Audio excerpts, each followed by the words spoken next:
আজকে আমি শ্রীমরচিত শ্রী শ্রী রামকৃষ্ণ কথামৃত থেকে ব্যাসদেবের যমুনা পার নামক গল্পটি বলছি।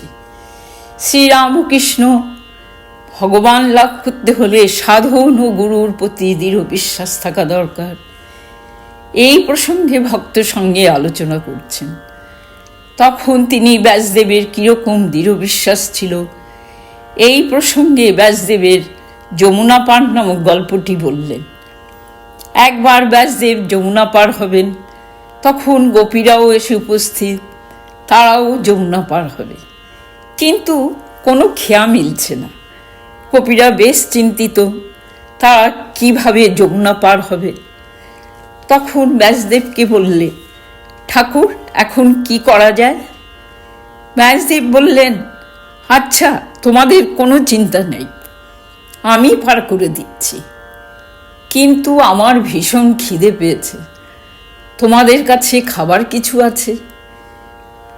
গোপীদের কাছে দুধ, ক্ষীর, নবনী অনেক ছিল, সব ব্যাসদেব ভক্ষণ করলেন।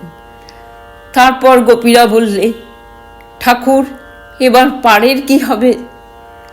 ব্যাসদেব যমুনার তীরে দাঁড়িয়ে বললেন, হে যমুনে, যদি আমি কিছু খেয়ে না থাকি তবে তোমার জল দুভাগে ভাগ হয়ে যাবে, আর আমরা সেই পথ দিয়ে পার হয়ে যাব। বলতে না বলতেই যমুনার জল দুভাগে ভাগ হয়ে গেল। গোপীরা তখন আশ্চর্য হয়ে ভাবতে লাগলো, এই মাত্র যে উনি এত কিছু খেলেন, আর বলছেন যদি আমি কিছু খেয়ে না থাকি। আসলে ব্যাসদেবের দৃঢ় বিশ্বাস, তিনি কিছু খাননি।